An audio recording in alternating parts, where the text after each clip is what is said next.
98% बच्चा हिंदी ही लेगा, और हिंदी लेना भी चाहिए। मैं कहता हूं मैं इसको पूरा करा दूंगा चाहे आपका हिंदी भाषी क्षेत्र है या नहीं है। तो बेटा हिंदी, दूसरा विषय है आपका जो रीजनिंग। इन दोनों विषय को या तो आपने कवर कर लिया होगा या नहीं किया है, तो जितना जल्दी कवर कर सकते हैं कर लीजिए, लेकिन कवर जल्दी भी करना है और इसको ज्यादा से ज्यादा 30 से 45 मिनट का समय भी देना, इससे ज्यादा देना भी नहीं है हिंदी को। इसको 1 घंटे से ज्यादा का समय नहीं देना क्लास के अलावा। क्लास के अलावा अगर क्लास कर रहे हो तो ठीक है, इनको बस इतना ही समय देना, इससे ज्यादा मत देना। और जितना जल्दी हो सके इसके सिलेबस को कंप्लीट भी कर लीजिए, कहीं से भी कर लीजिए, बुक से कर लीजिए या कहीं से भी कर लीजिए, इनको खत्म कर डालिए और सीधा प्रैक्टिस सेट पे आ जाइए कि प्रैक्टिस सेट में धड़ाधड़ इनको कर रहे हो। ठीक है बच्चों, अब बचती हैं 2 चीजें, जीएस और आपका मैथ्स। जीएस पे बहुत ज्यादा आप यकीन मानना, एसएससी जीडी की जीएस पर बहुत ज्यादा यकीन से कोई नहीं कह सकता, ना आपका कोई गुरु कह सकता है, ना आप बच्चे कह सकते हो कि मैं इतना करके आ जाऊंगा 20 में से। तो फिर भी मैं ये मानता हूं कि 10-12 क्वेश्चन शायद 20 में से करने लायक होंगे सबके। 10-12 नहीं होंगे तो 8-7 ऐसे क्वेश्चन जरूर आएंगे जिन्हें सब कर लेंगे। 4-5 क्वेश्चन ऐसे होंगे जिन्हें थोड़ा सा पढ़ा लिखा बच्चा कर पाएगा। और बच्चे क्या, फिर जो 3-1-2 क्वेश्चन और, यानी जो अपने स्कोर को 20 में से 14-15 पहुंचाएगा वो अपर, मतलब वो अल्टीमेट है। 15 से ज्यादा उम्मीद करना भी मत, बेकार है। एसएससी की जीएस में 15 से ज्यादा की उम्मीद मत करना। जीएस में अगर आपके 12-13 होते हैं तो बहुत बढ़िया बच्चों में आप जीएस करके आए हो। अगर आप 10 भी करते हैं तो संतुष्टि समझना। पर ये कैसे 12-13 तक हो सकता है स्कोर? इसको कोई एक किताब है, जैसे मैं आपको बेस्ट बुक बता सकता हूं जो हमारी एसएससी जीडी की बुक है, उस बुक को अगर आप कर लेंगे तो पिछले सालों में जो भी क्वेश्चंस बने हैं जीडी के अंदर, एमटीएस के अंदर, इसी लेवल के एग्जाम्स के, तो उनको हमने सब्जेक्ट वाइज बांटा है, तो वो बुक पढ़ लेंगे तो अच्छा है। अगर आप वो भी नहीं पढ़ सकते तो एक सबसे सिंपल है येलो बुक, वो तो पढ़ के ही चले जाना, एसएससी में विशेष फायदा होता है। ठीक है, हर एग्जाम में अब तक देखने को मिला है। ठीक है, वो सब जानते हैं। अंकित भाटी येलो बुक फ्लिपकार्ट पर दिख जाएगी, या एसएससी जीडी बुक लोगे तो येलो बुक से थोड़ा ज्यादा कारगर रहेगी, पर थोड़ी सी मोटी है वो, क्योंकि जब एसएससी में क्वेश्चन फंसाना है तो थोड़ा सा कंटेंट ज्यादा देना पड़ता है। ठीक है, येलो बुक के मुकाबले थोड़ी सी मोटी बन जाएगी, हालांकि ऑलमोस्ट बराबर है, क्योंकि अब येलो बुक भी अपने आप में कंप्यूटर भी आ गया, उसमें सब कुछ आ गया, तो 150-200 पेजों की हो रही है। पर पिछली बार क्या हुआ, एसएससी जीडी में 1-1, 2-2 क्वेश्चन आईपीसी का भी डाल दिया एसएससी जीडी के एग्जाम में। तो सर वो आईपीसी कहां से पढ़े? अब वो बड़ा नॉर्मल क्वेश्चन था बच्चों, आईपीसी ये जो कानून होता है।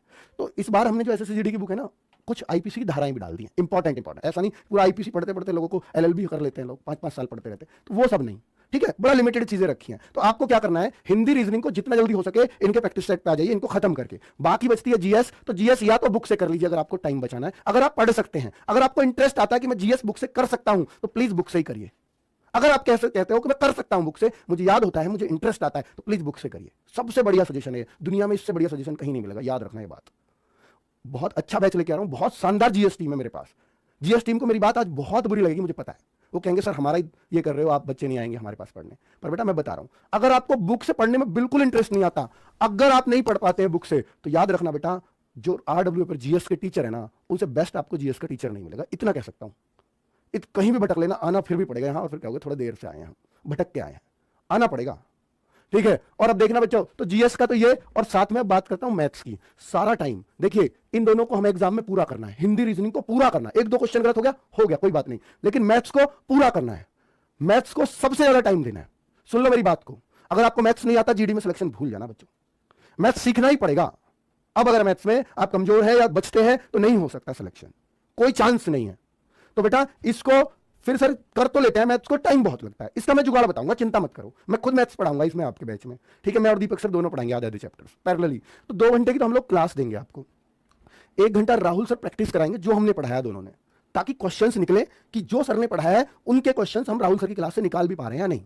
ठीक है, और फिर भी अगर आपको जरूरत लगती तो प्लीज 1 घंटा और दे लीजिए। मतलब मैं ये मानता हूं कि 4 घंटे आपको मैथ्स करना पड़ेगा कम से कम।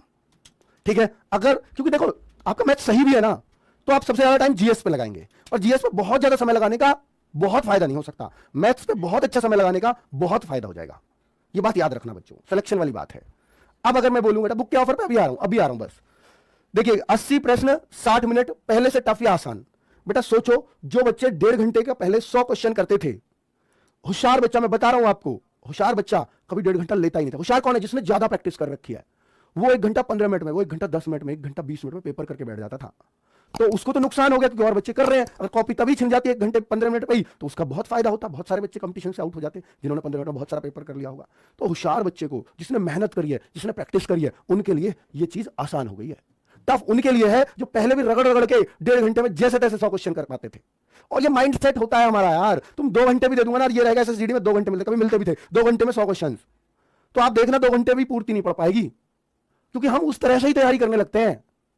बेटा 1.5 घंटे का माइंडसेट था तो 1.5 घंटे के हिसाब से आप पेपर कर रहे हो। अगर आपका माइंडसेट 1 घंटे के हिसाब का तो आप 1 घंटे के हिसाब से करोगे। ऐसा नहीं है कि कम पड़ने वाला है टाइम, अगर कम पड़ेगा तो हम क्या कर सकते हैं, उसके लिए बेस्ट क्या कर सकते हैं वो बता रहा हूं मैं आपको। आपको सिर्फ एक काम करना होगा कि आपको ये 80 क्वेश्चन का प्रैक्टिस सेट लगातार लगाना होगा, लगातार। पहले तो लास्ट टाइम पे लगाते थे लोग 10-10, 15-15 सेट हो जाता था क्योंकि मैनेजेबल था, लेकिन अब लगातार प्रैक्टिस सेट लगाने होंगे, आपको ज्यादा लगाने होंगे थोड़े से, ठीक है। और अगर आपको लगता है कि मेरा रीजनिंग ज्यादा टाइम ले रहा है, मेरा मैथ्स ज्यादा टाइम ले रहा है, तो मैथ्स के लगा दीजिए 20 क्वेश्चन के। अगर आपका रीजनिंग ज्यादा टाइम लेता है तो सिर्फ रीजनिंग के लगा दीजिए। पर मैं आपको बता रहा हूं एक आइडियल टाइम बता रहा हूं बच्चा, एक आइडियल टाइम। अगर आपको जीएस और हिंदी इसमें बेटा ज्यादा से ज्यादा हिंदी में आपके 5 से 6 मिनट लगने चाहिए करने में, ज्यादा से ज्यादा। प्रैक्टिस यहीं से करके चलना। क्या सर इतनी जल्दी हिंदी हो सकती है? बिल्कुल 100% हो जाएगी, आप एक बार कोशिश करना, ठीक है। अगर आप नए हिंदी के लिए कुछ हिंदी भाषी क्षेत्र से नहीं है बच्चे, वो मैक्सिमम 7 to 8 मिनट्स, मैक्सिमम, इससे ज्यादा नहीं। अब मैं बोलूं कि जीएस ज्यादा से ज्यादा, क्योंकि जीएस में तो भाई हिंदी में तो तब भी हमें 20 के 20 याद करे हुए मिलेंगे, 20 के 20 हमारे करे हुए मिलेंगे, उन 20 के 20 पे दिमाग लगाना पड़ेगा हिंदी में। तो जीएस में तो दिमाग ही कहां लगाना है, याद करे हुए मुश्किल से 8-10 मिलेंगे, क्या है मुश्किल से। रियल बात बताता हूं बच्चों, जो तुम्हें लगे फालतू का क्वेश्चन है यार, ये मेरी समझ से ही परे है, कभी आज तक सुना नहीं, उसको टाइम क्यों देना है, मत पढ़ो ना आगे। तो इसमें तो और कम टाइम लगेगा। मैं कह रहा हूं मैक्सिमम 5 मिनट्स लगाना जीएस को करने में, 20 क्वेश्चन को मैक्सिमम। अब बचता है मैथ्स और रीजनिंग। बेटा रीजनिंग के 20 क्वेश्चन हैं। अब देखिए आपके पास टाइम ही टाइम है, यहां 47 मिनट्स बच गए हैं। 47 मिनट्स अगर मैं 8, 5, 13, 8 भी मान लूं, दोनों को 13 मिनट में भी करा दूं आपसे, तो ये कितना 47 मिनट्स। अब इसको कैसे मैनेज करें 40 क्वेश्चंस के लिए? बहुत अच्छे से मैनेज हो जाएगा कि क्वेश्चन कितने बच रहे हैं 40 और मिनट कितने बच रहे हैं 47, तो बहुत अच्छे से हो सकता है। हाँ, क्योंकि मैथ्स के जो 20 क्वेश्चन है ना, उनके लिए कम से कम 25 मिनट को लेंगे ही लेंगे, वो हमारे वो निश्चित तौर पर ले जाएंगे। तो आपकी जो रीजनिंग बची है वो 22 मिनट बहुत शानदार रहेगा। बेटा ये टाइम अगर आप सेपरेट सेट लगाते हैं मैथ्स रीजनिंग का, तो ये टाइम लगाना। सेपरेट सेट लगाते हैं मैथ्स रीजनिंग का, तो इतने इतने मिनट में लगाना, और अगर इनके सेपरेट लगाने की जरूरत नहीं है। और बेटा अगर आप एग्जाम में, बहुत एक माइंड सेट होता है, इस बात को मेरी नोट कर लेना आज, माइंड सेट होता है कि हम सबसे पहले हिंदी करेंगे, मूड भी अच्छा हो जाएगा और आती भी है क्योंकि क्वेश्चन उसके सही होंगे और जल्दी भी कर लेंगे, फिर जीएस करेंगे। ये एक माइंड सेट होता है क्योंकि जल्दी हो जाएंगे, फिर आराम से मैथ्स रीजनिंग पाएंगे। नहीं, आप याद रखना, जिस चीज को आप सबसे पहले करते हो वो आपकी जो टाइम उसको लेना चाहिए उससे हमेशा ज्यादा लेगी। तो आप ऐसे सब्जेक्ट को, और बेटा आप खुश होगे कि मैंने बहुत बढ़िया कर दिया, क्योंकि आपके दिमाग में 7-8 मिनट नहीं, आप कहोगे मेरे 15-12 मिनट हो गए, 12-13 मिनट, मैंने 20 क्वेश्चन कर दिए। ऐसे तो मैं पूरा पेपर बहुत जल्दी कर दूंगा, 12-13 में 20, पर ये तो देखो 12-13 मिनट में आपने 20 हिंदी के करे। आपको आगे तो नानी याद आ जाएगी, ये नहीं करना है। तो सबसे पहले मैं हमेशा कहता हूं, सबसे पहले एग्जाम में अगर टाइम बचाना है और टाइम मैनेजेबल बहुत मुश्किल हो रहा हो, सबसे पहले रीजनिंग करना, सबसे पहले। तो रीजनिंग का अगर थोड़ा सा भी गड़बड़ा हुआ कि आपको एकदम से घबराहट होगी कि 10-11 के बाद और 10-11 मिनट हो गए, 10-11 क्वेश्चन कर पाया, तो थोड़ा और तेज चलोगे, ठीक है। आप कहोगे यार 22-23 मिनट हो गए, मेरे 20 ही क्वेश्चन हुए हैं और मुझे 60 में 80 करने हैं, तो आप फिर इनमें जितना टाइम ये डिजर्व करती है उतने में ही कर दोगे, और ये इससे तुम्हारा पूरा मैनेज हो जाएगा, और लास्ट में आप मैथ्स करना तसल्ली से।